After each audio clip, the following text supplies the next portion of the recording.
So I often start my day here at the Path Station, which is in the Oculus building, which I like to refer to as dinosaur bones, because I think that this really looks like the spine of a dinosaur, something you would see at the Natural History Museum.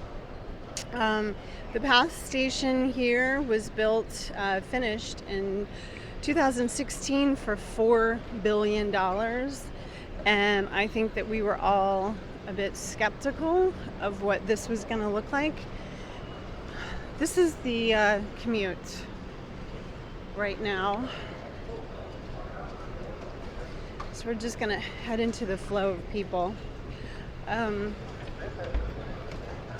We were all a bit skeptical as to how they were going to spend their $4 billion because New York can be notoriously wasteful and spend it on things that are not worth it. But I love this building. So it's made out of white marble and opens up to this huge atrium in the center. It's also known as a shopping center and a tourist destination. But for most New Yorkers, it's a train station. So if you come visit, please keep it in mind that everyone here is just trying to get to work or somewhere. So follow that standing rule of just get out of the way. But this is pretty miraculous. Give you a view of the roof.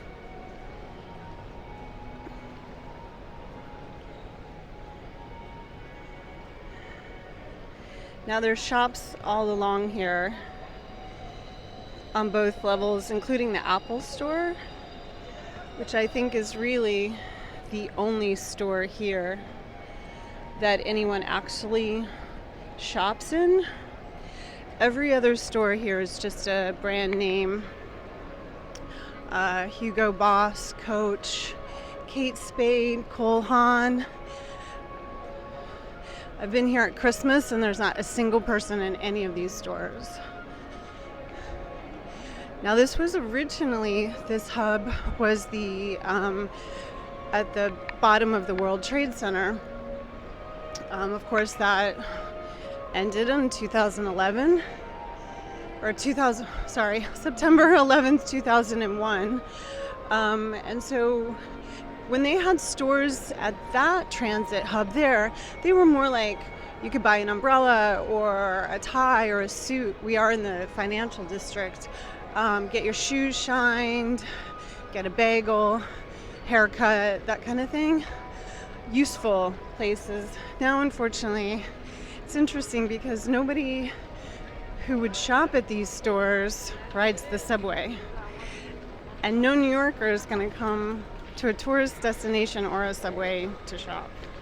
So it's really only for wealthy tourists who for some reason can get a discount at high-end brand stores.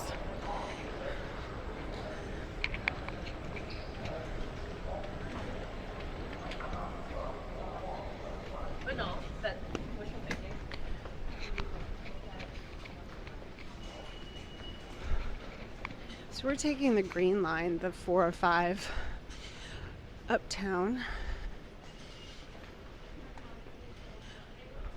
Actually, I'm totally wrong. I'm going in the wrong direction. This is the Fulton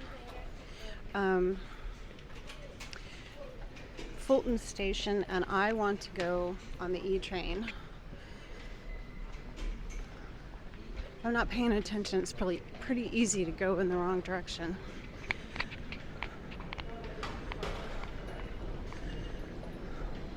This is a huge hub. It's kind of a long walk between these stations. So we'll take the E train up to 50th Street and walk over. Just a little view from this perspective. But if you come to New York, I highly recommend a visit here.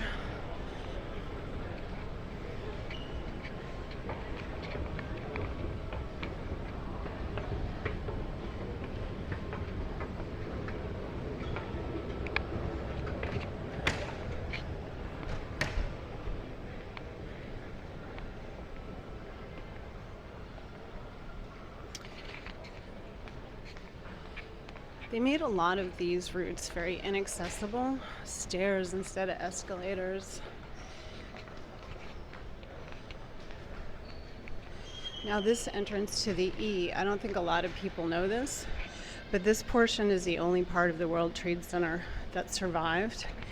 Notice the floor is different. This is the original floor.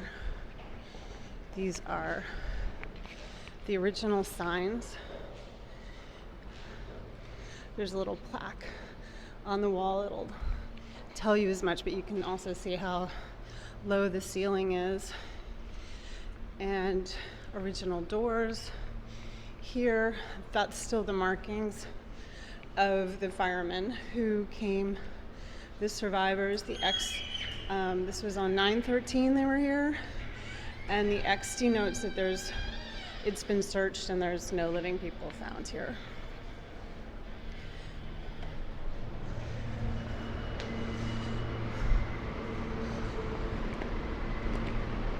This is the end of the line for the E train. A lot of people will run for this train, but they don't realize that it can't leave until the other one comes in. So now I have to pay again. I paid $2.75 to come on the path, and I'll pay $2.75 again to ride the subway. So for me, that's $5.50 in, $5.50 out. So that's $11 a day for me to take the subway. And I believe the toll in the car now is about $15.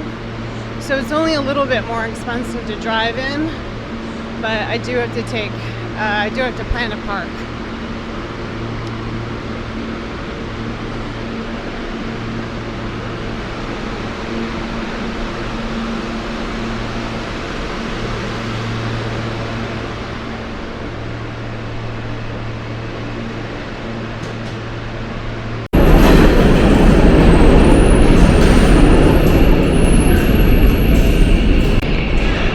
The 59th Street station.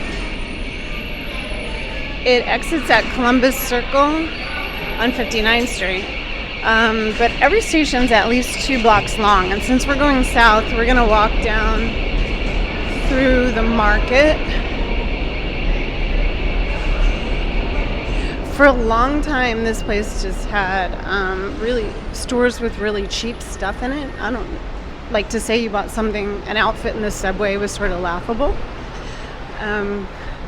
But they renovated this station, and now it is primarily food and gifts. And I don't know if these places are closed because it's so early. Probably. It's just about 9 a.m. So the juice bars are open and coffee and donuts. But I think this was a really nice addition to this location because it does cater to people who are getting breakfast or maybe a snack, or if you want to give a gift to somebody and you're on the way, you can buy wine and bring something nice with you.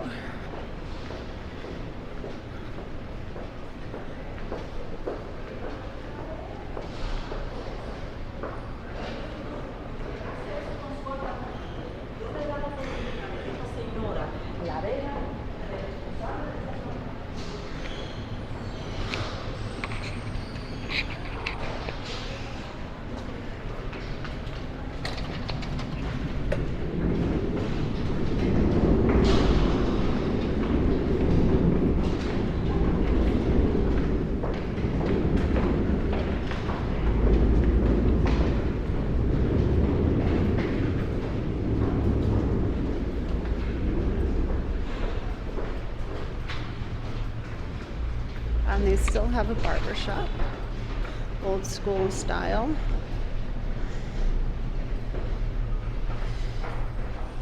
Watch batteries. A lot of subways have little tiny stores in them, or they used to. There's a few left. You can buy an umbrella, get your watch repaired, shoe shine, little things that you might need on the way to work. And at the top of the stairs here is a typical New York City newsstand. They used to be plastered with magazines, but nobody buys magazines anymore. Usually just pick up a drink, a snack, newspaper. These have gone through their own design renovation. At one point, I think Bloomberg had them all changed over to look uniform like this, and then they have digital advertising on the side. They used to be green, or they'd be, whatever it was that the news person wanted it to be. This is a really interesting building. I really don't know what it is, but we are just south of Central Park on 57th Street. Very old building with a brand new glass skyscraper on top. And when I say brand new, I mean like within the past 2 decades, I guess.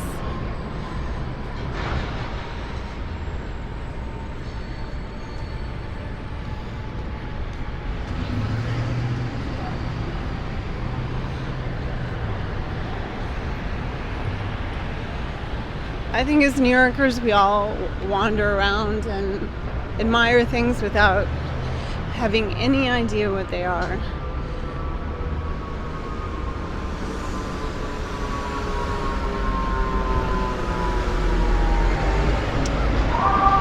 And unfortunately, this little area is it closed? It's closed to construction. It's a public park on the corner of 56th Street and 8th Avenue.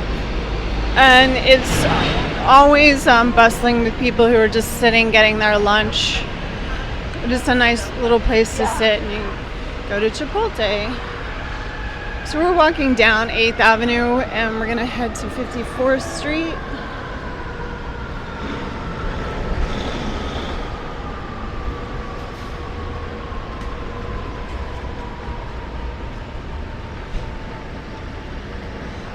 Take a look at this van.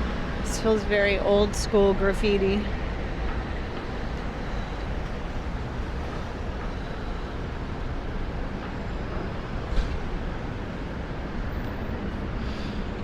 So this van across the street says "My Limo" on it, and someone pointed out recently that you never see limos anymore. A standard limousine was popular in New York forever. And now I think that people who would have ridden in limousines and which you had to call and organize or hire for the entire day probably use Uber in a black car, or they've got, by black car I mean SUV. And I think people can get an SUV and a driver for a day as well. But it was funny. It wasn't something I noticed until somebody pointed it out. The other thing that was interesting was, so for a while in the meatpacking district, which was a real center for prostitution, when the hookers, I guess, were getting caught and hassled too much, so they decided that they would rent limos. Maybe their pimps rented the limo. So the girls would stay in the car, and the cars would circle and circle the neighborhood and take their clients in the car, which I thought was really innovative. I lived in the meatpacking district for 20 plus years, so I saw a lot of action going on. And I think that the prostitutes are some of the most innovative entrepreneurs, really. First ones to use beepers, along with doctors.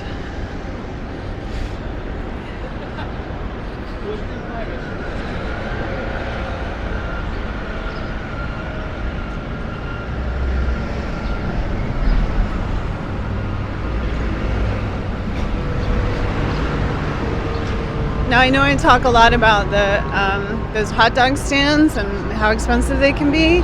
The newsstands are where you're going to find water for $1. If you're thirsty, find a newsstand. It's less expensive than, you can also get drinks at the drugstores. But the newsstand is really the best place. All right, so we are on 54th Street, headed west.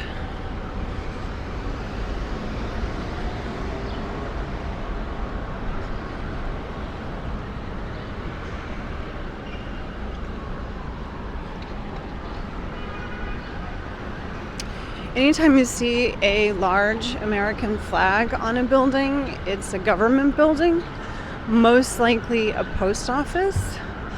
But because there's police cars out here, I think it may be a police station or a courthouse.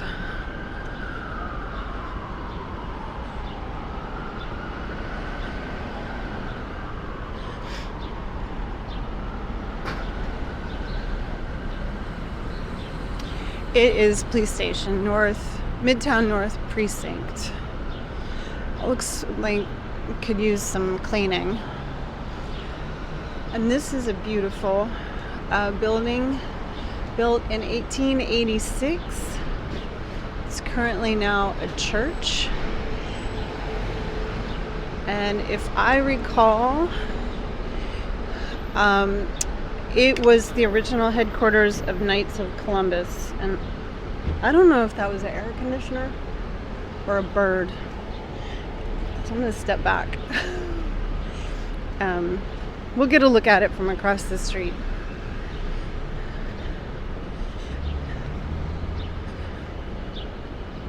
Yeah, if you're walking along in New York, it's not random rain showers, it's the air conditioners dripping on you. There's no air conditioner there, so most likely a bird. So, yeah, it's a church now, but originally the meeting house of Knights of Columbus, and I believe a couple other meeting houses for the bosses of Tammany Hall, which is goes back to the 1800s. They really ran the city. You hear of Boss Tweed.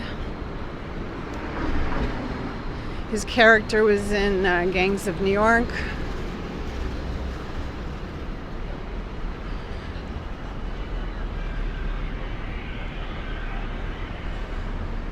And this is a courthouse to the left. More flags.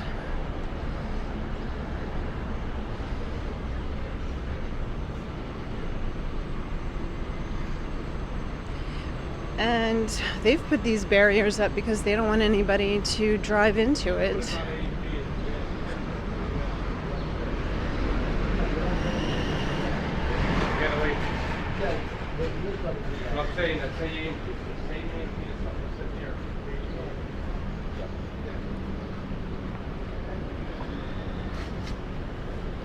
It's finally a nice day in New York. We've had rain for the past few days. Rain's actually supposed to come again tonight, and it hasn't gotten hot here yet.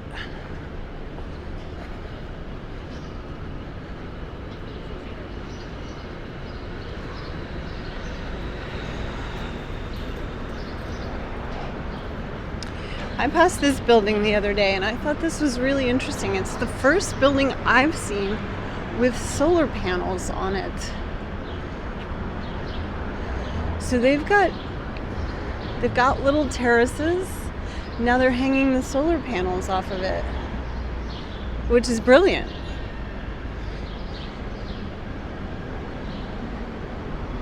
First time I've seen that in New York.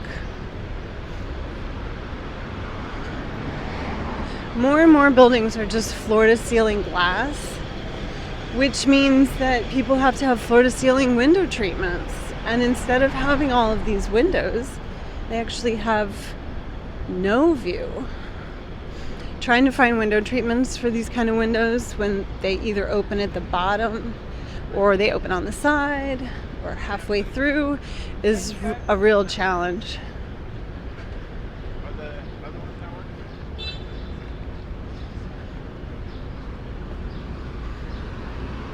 It's a pretty building. And this is one of the reasons people are now fighting against these sidewalk sheds. They just collect all these garbage. These two here particularly look like a disaster. They look like they've been here 100 years. They collect rats and garbage and are really unsightly. Now on the flip side, there's some that are really nice.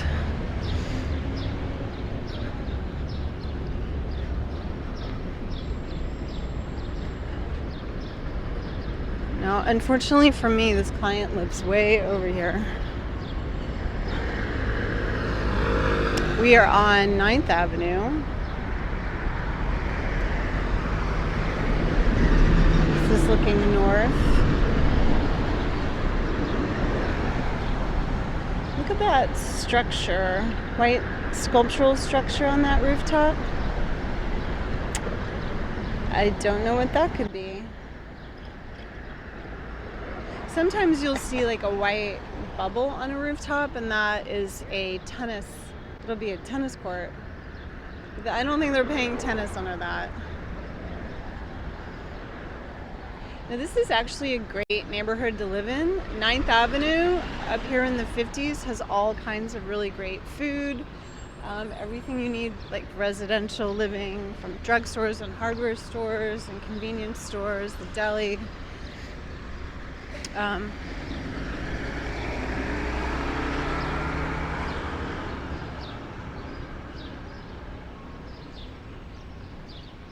Gets a little bit older, so we are in Hell's Kitchen.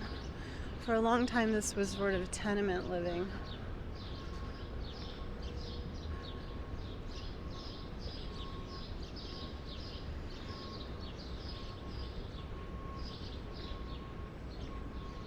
So it's not strange that there would be an auto center in the middle of the block.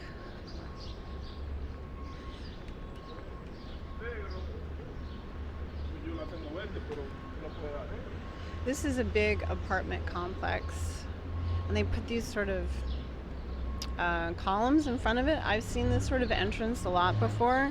It sort of makes it look fancy, but it's not fancy. I would say these are like middle income living.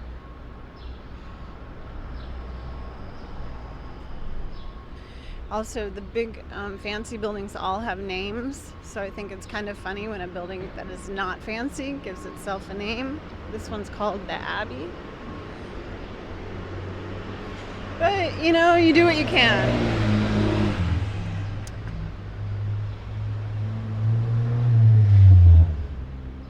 This little building here with those arches, it's a common building in New York. The large center arch and the two doorways on the side, that was a carriage house at one time. So it's probably befitting that there's auto next door. These may have all been carriages at one time.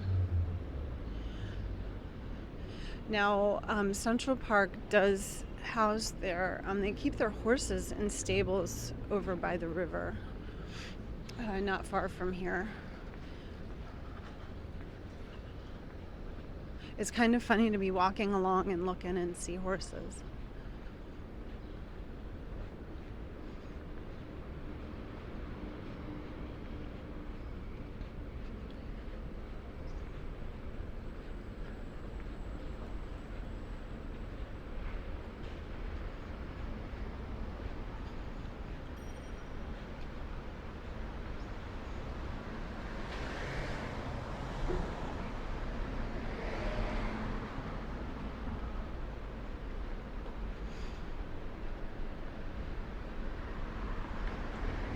I'm gonna help this little kid out. Do you need help with that door? Here. You're welcome. Sure. You got the next one? Here, you gonna open the next one?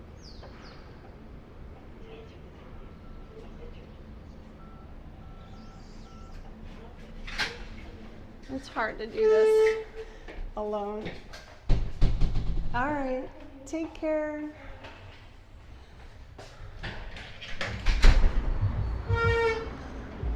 Oh, I struggle so much when I'm pushing things around and moms with baby carriages. I think New Yorkers really do try and help each other out. I often find when I'm putting stuff in the car and I'm concerned about how I'm going to carry it into a building, I don't have to worry about it too much because someone's going to jump in and help.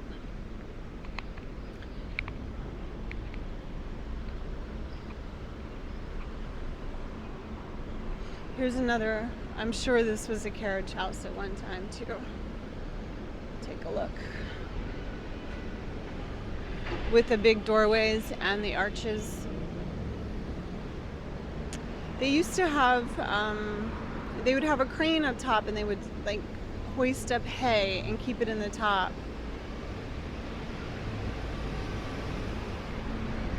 All right, well, I have arrived at my client's house. So this is my bathroom project, well under construction. And this entire hallway has marble on the wall that is what we're matching, because we certainly don't want to have to take all of it off. But what we've done is demoed a shower plus tub, and we're going to make one huge shower. And we've got to find the tiles to match this existing wall. Just to give you an idea, the most expensive tile we looked at would be $10,000. So we're trying to find something much less expensive than that. So these are our tiles that we've pretty much agreed on, and accept that they are much wider than the existing tile. But the tile on the wall ages, so it's stone. It's a natural stone called Calcutta Gold marble. And these are new stones. So the back of it is going to be a bit wider, and we're just going to have to accept that because it's not going to match. The one that we liked the most was the most expensive, and there are some budgetary concerns. So it's going to die into this corner right here. And then a large wall of tile on the back. Now, fortunately, this client has a terrace out here, which is really amazing and lovely. But you can see the amount of debris outside. Trash in New York City is always a challenge. So there's a lot of it. We can't just, because it's a small job like this, we don't just get a dumpster. The contractor actually has to hire a truck to come take all of the construction materials away. So it's really important that you've got somebody who's capable to do that, but you'll find that that's not an inexpensive thing to do. So this is east, the tower over Central Park. And this is really a nice view. I'm not sure if I climb over everything. Maybe from the corner that you can see the river through there. So there's a stretch of it. It's a lovely terrace here.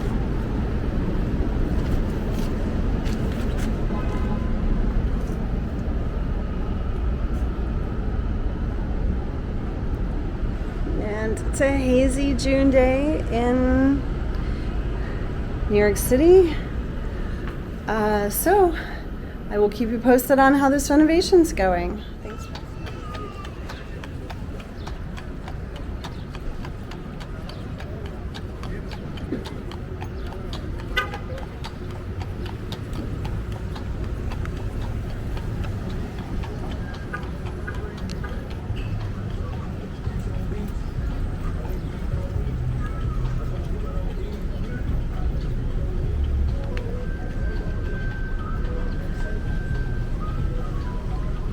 Horse and carriage going by, just a daily part of my day. How about you?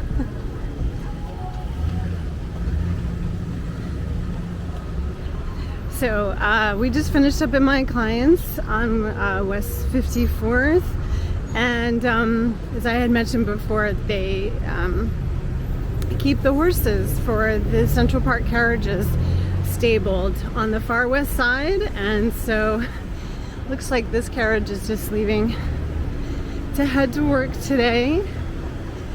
And now we are going to be traveling up to the Upper East Side via the Q train, which is the new 2nd Avenue subway line, which actually, oh, here's kind of something interesting.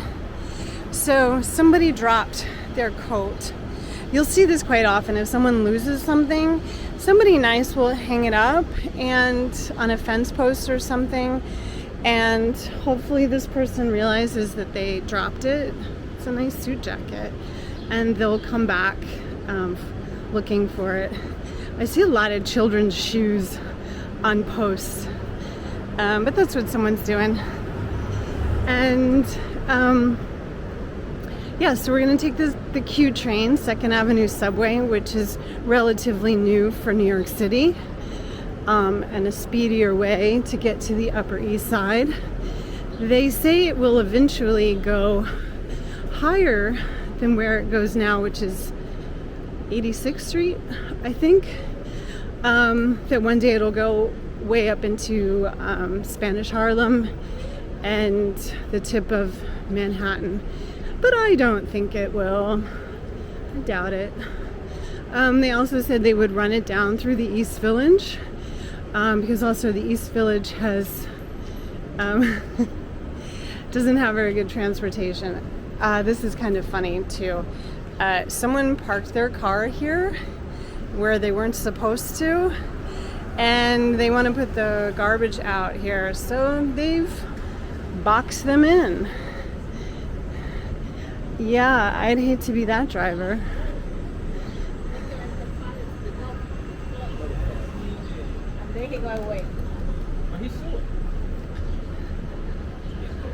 But he's suing, that's what I just heard. Overheard on the street. It sounds like in a very average American conversation.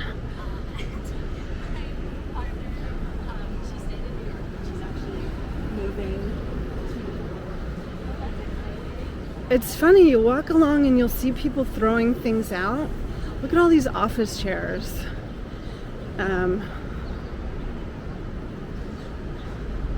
If you needed one, there's probably one in okay condition. Didn't even make it to the dumpster, just pushed it near the dumpster. Yeah, so we're gonna walk over to 57th and 7th Avenue near Carnegie Hall to catch the Q train. And up here we're going to be passing the very famous Studio 54, which was the nightclub that became infamous in the 1970s, run by Steve Rubell and Ian Traeger. And it opened in 1977, and it was only active for 3 years. I don't know if most people know that, because they were overheard saying that no one makes more money than the mafia. And what the IRS doesn't know won't hurt them. Well, the IRS caught on to that, raided them twice, and both Ian Traeger and Steve Rubell went to jail for not very long. Now it's a theater.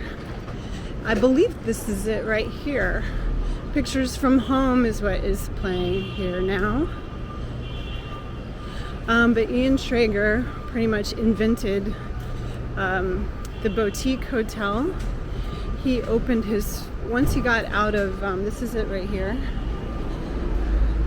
Very famous Studio 54 would have looked much different with hordes and hordes of people trying to get in.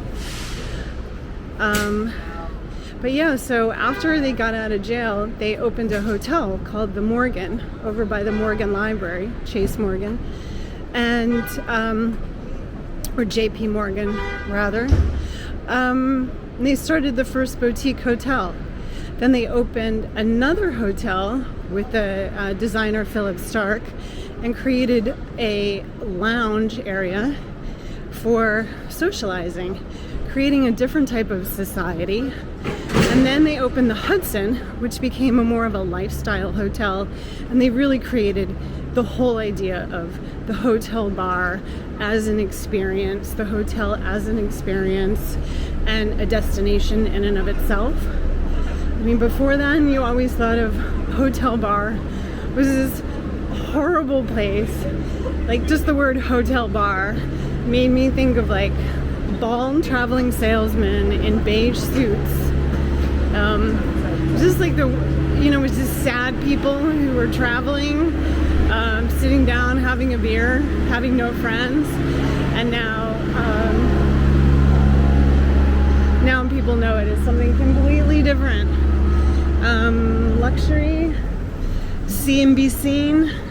This is Broadway, looking uptown, and Broadway looking downtown. That's some Times Square, so we're just north of it. You can't see the actual Times Square because the road bends a little bit.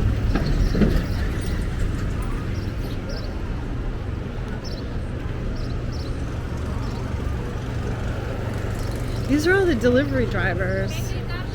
I'm finding these are huge communities now. But New York is known for having a lot of nice little public spaces where you can stop, have some lunch. And now look over here. This is an empty lot. It's growing wildflowers. Take a look.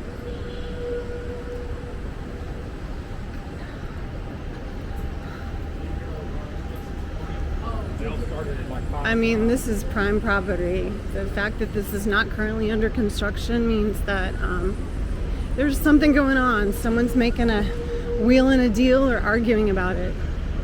But they won't leave it like this for long. It's kind of nice that there's wildflowers in there now. You don't see that every day. Let's stop and take a look. In New York, you have to stop and smell the roses through a chain link fence.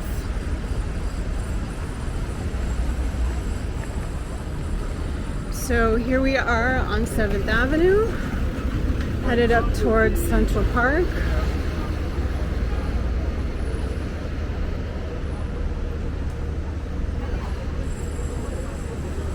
They've got a lot of city bikes here. I think that they're finding it to be a really successful program, which is nice, and you can rent a bike and then ride through Central Park.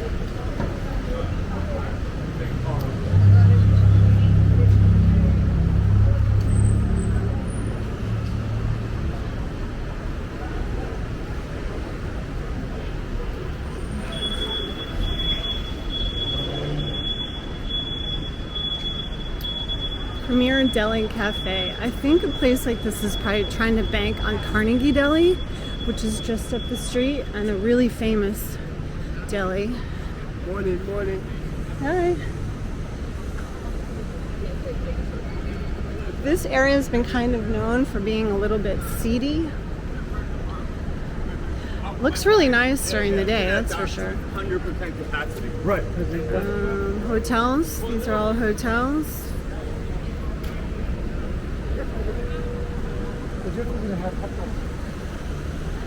Wellington Hotel across the street. Park Central.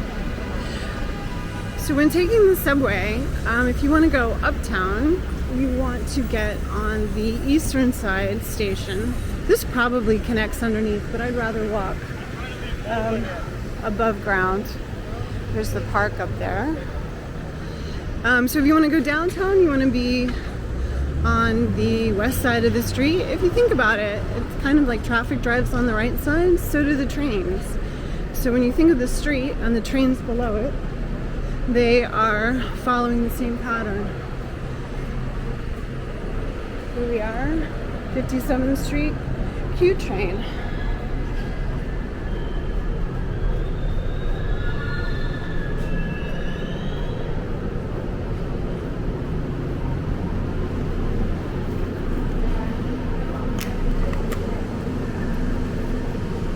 I gotta use my Metro card again. I'll use it like 6 times today if I run out of money. We want to be headed to Queens, and we just missed the train.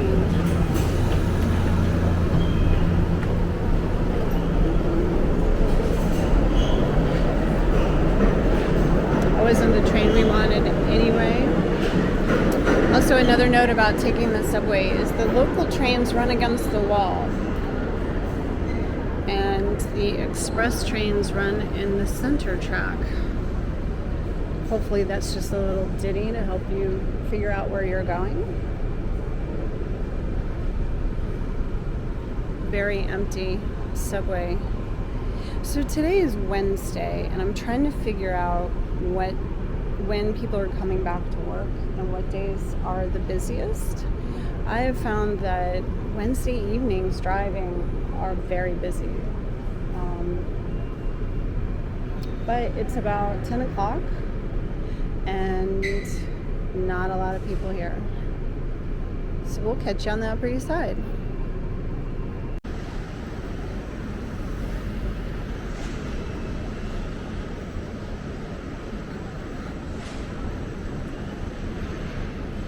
St. Ignatia of Loyola School.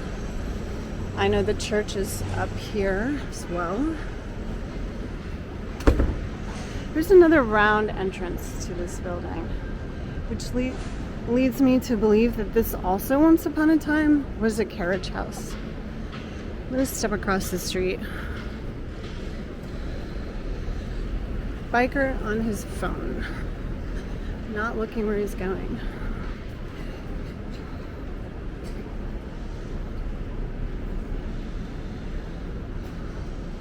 So there's the arched entry into this building. It's not that high. I don't know, but I'm guessing. So the two lights on each side, the small door and the archway, leads me to believe it was a carriage house once. These are some older establishments. Good Time Saloon. New Yorkers are so friendly, aren't they? Yeah. Hi. Have a great day. Thanks, you too. Old barber shop. He's got the bridal salon. I'm sure this is it. There will be. Yeah. So a place like Trinity Pub, people call my local. It's a place you just kind of go downstairs to, not necessarily a destination kind of place, but every neighborhood has kind of a place that people consider their local. So a conversation might be like, oh yeah, last night I was at my local and this happened, or I met somebody, or why don't you come over to my local? And they really just mean their local pub. Some people will have a local pub that they have to take the subway to. It just means their regular spot, but usually the one that's kind of downstairs. Some New York terminology. Downstairs really means within like 2 blocks. Around the corner means like maybe like 3 or 4 blocks away. And then if it's a couple blocks away, it might be like more than 5 blocks.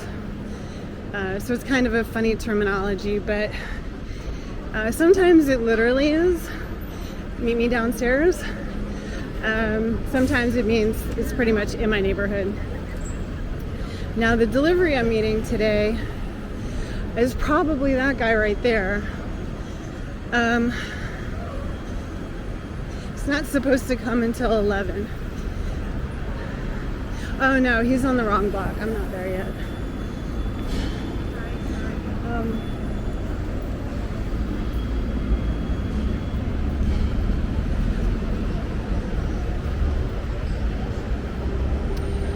Yeah, I hate it when they come and I'm not there.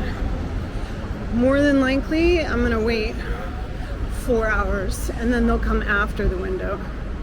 So I've had to bring my computer with me, carrying about 15 pounds around with me all day, every day, which is a lot.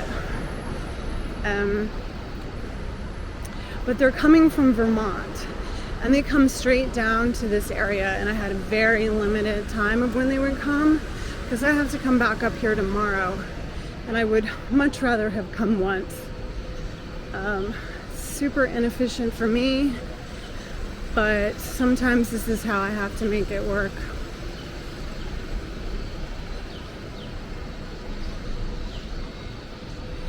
If I hadn't done my deliveries from my warehouse, I would have had them go to my warehouse and then all come at once. Definitely would have been a much more efficient way to organize this, but I'm trying to be accommodating to the client. They're leaving for the month of July. The table was supposed to come mid-July. Fortunately, they're here early, but I had scheduled all my other deliveries for last week just to get them in. So I never noticed this building over here before. Do you see that rounded corner? Just that little bay window? And it looks like there's an older building with the arched windows, and then they built that really ugly brick on top of it. But that's kind of funny. It's different. Looks like its own building. It's different stone altogether. Little tiny bay window building. Now I wouldn't mind living up there and having all those trees on my terrace. And as far as brick buildings go, I think this one's really nice. I like the paint that they've done to it. Every few years they have to point the brick, is what it's called, fill in all the cracks. And that's one of the reasons there's scaffolding everywhere in New York. I mean, the real reason there's scaffolding is because construction is the biggest business in New York, and they just leave it up longer to charge more for it.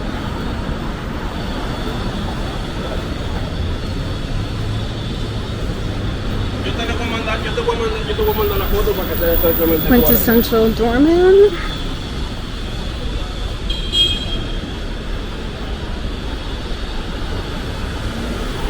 They're usually super friendly. I think he had his eye on those guys who were walking by. Alright, so I've arrived and I will see you later. Thanks for joining me.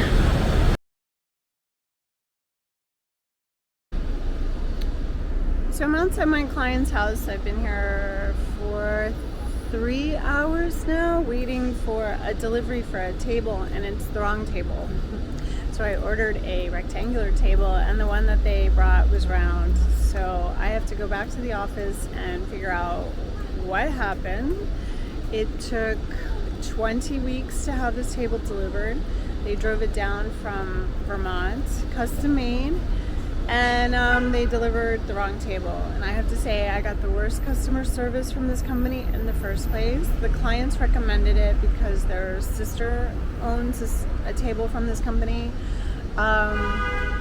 So I went against my better judgment when I knew I was having bad service with them from the very beginning, and went ahead and ordered this table. And I wish I'd gotten one from the Amish instead. I'm sure I would have had a beautiful table delivered here now.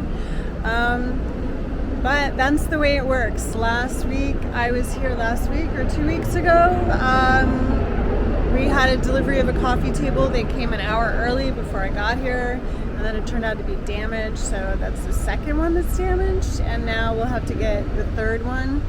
So I'm not upset. I'm annoyed and frustrated that I wasted half a day because I have so many other things to do. But this is so common in this industry to have these kind of problems, and one of the reasons people hire interior designers. But it's one of the things that makes me laugh when people say, "Oh, you're an interior designer, that must be so much fun." I'm like, well, in the beginning it's fun when you're picking things out, but and in the end when it looks good, but everything in between is a challenge. The whole way through, it's always a challenge. So here we are, and we are going to head back to the office now. So we'll do a walk and back to the train, and then back to New Jersey. So we'll see you later. Thanks for joining me.